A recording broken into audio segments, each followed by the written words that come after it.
Programming language में यहाँ पर आपको हेडर फाइल को ऐड करना होता है, तो यहाँ पर हम हेडर फाइल ऐड करते हैं और उसके बाद यहाँ पर हम सीधा मेन मेथड पे आते हैं। ये हम आ गए। इसके बाद अब हम यहाँ पे सिंपल सा वेरिएबल डिक्लेयर करेंगे। तो यहाँ पर हमें 4 वेरिएबल की जरूरत होगी। एक नंबर 1 के लिए, मतलब सबसे पहला जो हम वैल्यू पुट करवाएंगे उसके लिए वेरिएबल, और उसके बाद दूसरा ऑपरेशन के लिए यानी प्लस माइनस जो भी डिवाइड है, मल्टीप्लिकेशन, उसके लिए हम दूसरा वेरिएबल लेंगे। और उसके बाद एक तीसरा वेरिएबल जिसमें हम दूसरा नंबर पुट करवाएंगे, मतलब 2 नंबर को ऐड करना है, तो उसके लिए आपको सेकंड नंबर की भी जरूरत होगी, तो उसके लिए हम वेरिएबल यहाँ पर ऐड करवाएंगे। और उसके बाद चौथा जो कि हमारा होगा रिजल्ट। जी हाँ, रिजल्ट के लिए आपको एक वेरिएबल डिक्लेयर करना होगा। तो चलिए जल्दी से यहाँ पर डिक्लेयर कर लेते हैं। तो यहाँ पर सिंपल हम वेरिएबल लेते हैं फ्लोट, और ये हमने ले लिया num1, मतलब जो हमारा पहला वैल्यू हो सकता है वो पॉइंट वैल्यू भी हो सकता है, क्योंकि बहुत से लोगों को पॉइंट वैल्यू पे ऐड करवाना होता है। और दूसरा ले लेते हैं फ्लोट num2, ये 2 नंबर हो गए, ठीक है। उसके बाद हमें ऑपरेशन परफॉर्म करना है प्लस माइनस, तो उसके लिए भी हमें एक वेरिएबल ले रहा होगा। तो यहाँ पर प्लस एक सिंगल कैरेक्टर हो गया, तो उसके लिए हम सिंपल सा कैर जो भी वेरिएबल है वो लेंगे, ठीक है। उसका जो भी डेटा टाइप है वो लेंगे, और उसके बाद हम यहाँ पे वेरिएबल का नाम लिख देते हैं। यहाँ पे हमने लिख दिया सिंपल सा ऑपरेशन, ठीक है, ओपी, ये वेरिएबल का नाम लिख दिया। अब इसके बाद अब आपको क्या करना है, आपको रिजल्ट प्रिंट करवाना, तो रिजल्ट के लिए भी डेटा टाइप डिक्लेयर करना बहुत ही जरूरी है, जो कि होगा फ्लोट का, ऑब्वियस सी बात है। और यहाँ पर हमने लिख दिया रिजल्ट, ठीक है, तो यहाँ पर हमने सेमीकोलन लगा दिया। अब इसके बाद क्या करना है, आपको वैल्यू एंटर करवाना है यूजर से। तो जैसे कि आप सभी लोग जानते ही हैं, सी लैंग्वेज में वैल्यू एंटर करवाने के लिए यहाँ पर हमारे पास सिंपल सा एक कीवर्ड होता है printf, और उसके बाद हम लिखते हैं एंटर द फर्स्ट नंबर, ठीक है। और उसके बाद यहाँ पर हमने सिंपल सा लिख दिया scanf, जो भी वैल्यू यहाँ पर आएगी उसे हम यहाँ वैल्यू पर पहुंचा देंगे। तो यहाँ पर जो भी वैल्यू हम एंटर करवाएंगे वो फ्लोट में होगी। देखिए जैसा कि आप देख सकते हैं यहाँ पे फ्लोट, तो यहाँ पर f लगाएंगे और उसके बाद यहाँ पर एंड लिख के हम यहाँ पे सिंपल सा इसमें वैल्यू पहुंचा देंगे, ठीक है, ये हो गया। तो यहाँ पर आप देख सकते हैं ये जो num1 है, मतलब यहाँ पे आप जो भी वैल्यू एंटर करेंगे, जैसे आपने 10 एंटर करा तो ये num1 में पहुंच जाएगी। सिर्फ इसी तरह दोस्तों आपको दूसरा ऑपरेटर, अब इसके बाद क्या करना है, आपको ऑपरेटर प्रिंट करवाना है, मतलब ऑपरेटर एंटर करवाना है कि प्लस करवाना है, माइनस करवाना है, तो ऑपरेशन परफॉर्म करना है। तो यहाँ पर आपको सेम वही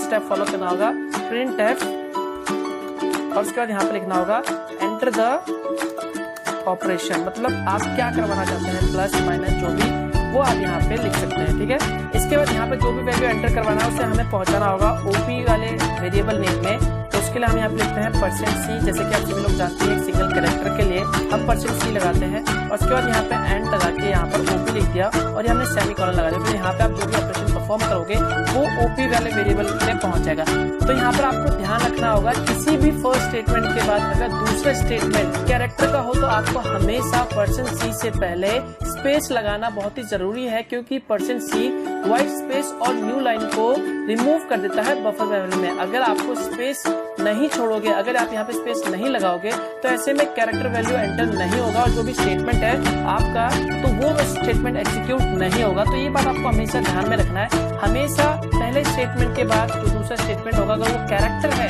सिर्फ कैरेक्टर के लिए, तो आपको यहाँ पर %c से पहले आपको एक स्पेस छोड़ना बहुत ही जरूरी है। हालांकि आप इसे यहाँ पर कैंसिल करके, रिमूव करके सिंपल से यही स्टेटमेंट अगर आप ऊपर भी लिख दोगे तो यहाँ पर आपको स्पेस देने की जरूरत नहीं है, लेकिन सेकंड स्टेटमेंट के बाद हमेशा आपको यहाँ पर स्पेस लगाना होगा, ठीक है, ताकि ये जो भी कैरेक्टर है, न्यू लाइन है, बैक और व्हाइट स्पेस है, उसे रिमूव कर सके।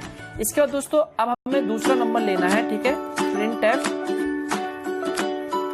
एंटर द सेकेंड नंबर, उसके बाद यहाँ पर scanf करके हमने यहाँ पर जो भी दूसरा नंबर है वो पहुंचा दिया, ठीक है। देखिए ये सब चीजें बेसिक है, ठीक है, ये सब आपको पता ही होगा पहले से ही।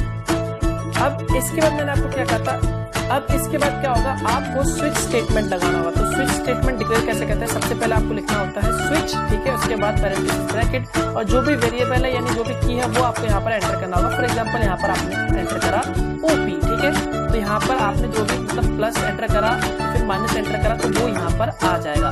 इसके बाद आपको यहाँ पर क्या करना है, 2 कर्ली ब्रेसेस लगाने हैं और उसके अंदर केसेस लिखने हैं, ठीक है। तो सबसे पहला है केस, ठीक है, ये आपको केस कीवर्ड लिखना होगा, और उसके बाद यहाँ पर आपको सिंगल कोट में सबसे पहले अगर आपको माइनस करवाना है तो यहाँ पे माइनस लिखना होगा।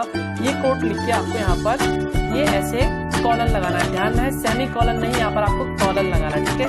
और उसके बाद जो भी स्टेटमेंट आप प्रिंट करवाना चाहते हैं, फॉर एग्जांपल यहाँ पर माइनस है, तो यहाँ पर ऑब्वियसली बात है आप माइनस करवाओगे ना, तो यहाँ पर आपको क्या लिखना होगा, रिजल्ट लिखना होगा, और 2 नंबर को आपको क्या करवाना, माइनस, तो num1 माइनस num2, मतलब अब इस स्टेटमेंट का क्या मतलब हो गया, देखिए जैसे कि आपने यहाँ पर स्टेटमेंट लिख रखा है, यहाँ पर प्रिंट है फर्स्ट नंबर, तो सबसे पहले आप फर्स्ट नंबर एंटर करोगे, मान लो यहाँ पे 10 एंटर करा, और उसके बाद यहाँ पर आप माइनस ऑपरेटर स्टार्ट करते हो, ठीक है, माइनस यहाँ पर एंटर करते हो, तो ये वाला स्टेटमेंट यानी केस में यहाँ पर आके मैच करेगा माइनस, और ये वाला स्टेटमेंट रन हो जाएगा। तो यहाँ पर रिजल्ट में क्या होगा, num1 माइनस num2, और उसके बाद यहाँ पर आपको जो भी स्टेटमेंट चलाना है printf, और उसके बाद जो भी रिजल्ट होगा वो आपको यहाँ पर शो करवा देना है। तो ऑब्वियसली बात है, जो हमारा रिजल्ट होगा वो हमारा होगा फ्लोट में, तो यहाँ पर हमने परसेंट लिख के यहाँ पर हमने सिंपल सा लिख दिया रिजल्ट, ठीक है, ये हमने कॉमा लगा के यहाँ पर हमने लिख दिया रिजल्ट, ठीक है, ये हमारा हो गया स्टेटमेंट। और उसके बाद मैंने कहा था यहाँ पर हमेशा ब्रेक लगाना बहुत ही जरूरी है, तो ये हमने ब्रेक लगा दिया ताकि ये स्टेटमेंट रन होने के बाद आगे वाला स्टेटमेंट स्टार्ट ना हो। सेम दोस्तों इसी तरह आपको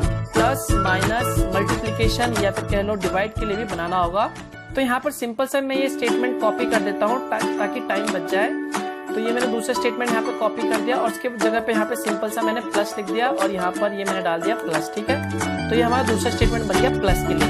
अब इसके बाद हमें बनाना है मल्टीप्लीकेशन के लिए। तो यहाँ पर मैं दोबारा से ये स्टेटमेंट कॉपी करके मैंने पेस्ट कर दिया और यहाँ पर मल्टीप्लीकेशन के लिए आप क्या लगाओगे, स्टार लगाओगे, ये बात आपको ध्यान रखना होगा, ठीक है। और उसके बाद यहाँ पर num1 और num2 के बीच में यहाँ पर स्टार लगा दोगे, ये बन गया। अब इसके बाद तीसरा स्टेटमेंट मतलब चौथा स्टेटमेंट जो कि होगा डिवाइड के लिए, तो सेम यहाँ पर मैंने पेस्ट कर दिया, ठीक है। और यहाँ पर डिवाइड के लिए मैंने ये वाला सिंबल लगा दिया, ठीक है, ये डिवाइड के लिए लगा दिया। और उसके बाद यहाँ पर भी आपको ये डिवाइड के लिए लगा देना है, ठीक है। अब देखिए यहाँ पर प्लस के लिए भी हो गया, माइनस के लिए भी हो गया, डिवाइड के लिए भी हो गया, मल्टीप्लिकेशन के लिए भी हो गया, ठीक है।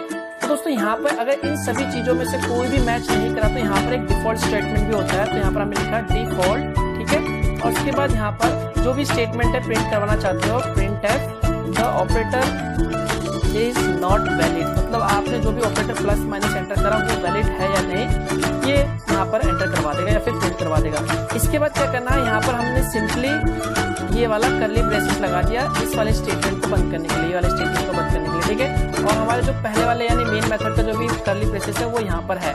तो यहाँ पर हमारा जो प्रोग्राम है वो ऑलमोस्ट बन चुका है, ठीक है। अब हमें यहाँ पे क्या करना होगा, स्क्रीन को होल्ड करने के लिए हमें पे लगाना होगा गेट ch। तो यहाँ पर ये स्क्रीन होल्ड होगा और हमेशा जो भी पुराना रिजल्ट है उसे क्लियर करने के लिए यहाँ पर हमें ऊपर की साइड यहाँ पर हमेशा क्लियर SCR, मतलब जो भी रिजल्ट हमारा पुराना होता है उन्हें हमें डिलीट करने के लिए, ताकि तो उन सभी चीजों को डिलीट करने के लिए हम यहाँ पे क्लियर SCR लगाते हैं, मतलब एक नया स्क्रीन आ जाए, जो भी पुराने रिजल्ट है उसे डिलीट करके एक नया स्क्रीन आ जाए, उन सभी चीज के लिए हम यहाँ पे क्लियर स्क्रीन लगाते हैं। तो ये हमारा जो प्रोग्राम है वो ऑलमोस्ट कंप्लीट हो चुका है। अब हम यहाँ पे रन करते हैं, देखते हैं कि इसमें कोई एरर है या नहीं। तो यहाँ पर हमने सिंपली प्रेस करा कंट्रोल F9। देखिए जैसे मैंने कंट्रोल F9 एंटर करा तो ये प्रोग्राम बिल्कुल सही है, एंटर हो रहा है। तो यहाँ पर हम सबसे पहला वैल्यू एंटर करते हैं 10 एंटर करा, ठीक है। उसके बाद बोला है एंटर द ऑपरेशन, मतलब आपको क्या करवाना है, प्लस करवाना है, माइनस करवाना है, मल्टीप्लाई करवाना है। तो यहाँ पर हम सिंपली प्लस करवा दें, ठीक है। तो यहाँ पे हमने प्लस ऑपरेटर को एंटर करवा दिया। उसके बाद दोबारा से एंटर प्रेस किया। उसके बाद बोला है सेकंड नंबर एंटर करो, तो सेकंड नंबर हम यहाँ पे मान लो 20 एंटर करते हैं, ठीक है। उसके बाद हम एंटर प्रेस करते हैं, तो यहाँ पर हमारा जो रिजल्ट है वो प्रिंट होना चाहिए 30, ठीक है। तो यहाँ पर देखिए 30 प्रिंट हो रहा है, जैसे कि आप देख सकते हैं। इसके बाद अगर हम दोबारा से प्रोग्राम को रन करते हैं, देखिए हम प्रोग्राम को रन करते हैं और यहाँ पर हम एंटर करते हैं, मान लो हमने यहाँ पे 12 एंटर कर लिया। उसके बाद हम माइनस ऐड करते हैं, ठीक है, माइनस ऑपरेटर को यूज करते हैं। और उसके बाद दूसरा नंबर एंटर करते हैं 10, तो रिजल्ट प्रिंट होना चाहिए 2। तो देखिए जैसा कि आपको 2 प्रिंट हो रहा है, 2 पॉइंट यानी फ्लोट वैल्यू हो तो यहाँ पर पॉइंट वैल्यू आपको दिखाएगा। तो यहाँ पर सिंपल सा 2 पॉइंट आ रहा है, ठीक है। इसके बाद तीसरा भी स्टार्ट करते हैं मल्टीप्लीकेशन का। चलिए तो यहाँ पर हमने एंटर करा मान लो 2, ठीक है। और दूसरा मल्टीप्लीकेशन के लिए स्टार लगाते हैं, देखिए। और उसके बाद यहाँ पर हमने प्रिंट कर दिया 3, तो 2 3 कितना होते हैं 6 होते हैं, ठीक है। तो यहाँ पर हमने 3 प्रिंट करा, तो देखिए 2 3 6 आ रहा है। उसके बाद डिवाइड वाला भी ट्राई कर लेते हैं, चलो। तो यहाँ पर हमने प्रिंट करा 10, ठीक है। दूसरा है डिवाइड का, तो हमने डिवाइड का सिंबल लगाया और यहाँ पर हम प्रिंट करवाते इसे डिवाइड करते हैं 5 से, ठीक है। तो देखिए 5 से डिवाइड करने पे 2 आ रहा है, तो देखिए। अब इसके बाद दोस्तों देखिए डिफॉल्ट स्टेटमेंट कब एग्जीक्यूट होगा, देखिए जैसे मैंने यहाँ पे 10 एंटर करा, ठीक है। अब यहाँ पे हमें ऑपरेटर एंटर करना, मतलब प्लस माइनस नेगेटिव या फिर कह लो मल्टीप्लीकेशन स्टार, वो एंटर करना। अगर यहाँ पर मैं कोई अल्फाबेट जैसे A एंटर कर देता हूँ, ठीक है, या फिर 10 एंटर कर देता हूँ, 12 एंटर कोई नंबर एंटर कर देता हूँ, तो ऐसे में जो हमारा ऑपरेटर है वो डिफॉल्ट वाला जो भी स्टेटमेंट है वो एग्जीक्यूट होगा। तो ये ऑपरेटर जो हमारा वैलिड नहीं है। तो देखिए मैं यहाँ पर A एंटर कर देता हूँ, तो एंटर प्रेस करता हूँ, उसका सेकंड नंबर पूछेगा 10, ठीक है। तो ये क्या करेगा, दूसरा जो लास्ट वाला डिफॉल्ट स्टेटमेंट है देखिए the operator is not valid. तो जो लास्ट वाला स्टेटमेंट है यानी ये वाला जो स्टेटमेंट है वो एग्जीक्यूट हो जाएगा, क्योंकि देखिए मैं आपको बताता हूँ, यहाँ पर हमने पहला नंबर एंटर करा, उसके बाद ऑपरेटर यहाँ पर हमें या तो हमें प्लस डालना है, माइनस डालना है, डिवाइड डालना है या फिर स्टार डालना, वो हमें यहाँ पे एंटर करना होगा। अगर यहाँ पे हम 1 2 3 डालेंगे तो ये सारा, फिर उसके बाद ये सेकंड नंबर पूछेगा, ठीक है। सेकंड नंबर हमने एंटर करा तो उसके बाद ये यहाँ पर चेक करेगा कि मतलब आपने ऑपरेटर में कौन सा, अगर आपने यहाँ पे प्लस डाला तो यहाँ पर चेक करेगा, सबसे पहले प्लस ओपी में आ जाएगा, उसके बाद यहाँ पर ये केस 1 में चेक करेगा, यहाँ पे प्लस है तो नहीं, इस स्टेटमेंट को छोड़ देगा। उसके बाद वो नीचे वाले स्टेटमेंट आएगा ये वाला, ठीक है। तो यहाँ पर चेक करेगा ये प्लस मिल गया, अरे भाई वहाँ मिल गया, तो यहाँ पर ये क्या करेगा, num1 और num2 को ऐड कर देगा यानी जोड़ देगा। उसके बाद जो भी रिजल्ट है प्रिंट एफ करवा देगा, %f, और जो भी रिजल्ट है वो यहाँ पे शो करवा देगा और नीचे लिखा हुआ ब्रेक। इसका मतलब है कि इस वाले स्टेटमेंट से आप सीधा बाहर निकल जाएगा, ये बाकी जो स्टेटमेंट है वो रन नहीं होगा। लेकिन अगर यहाँ पर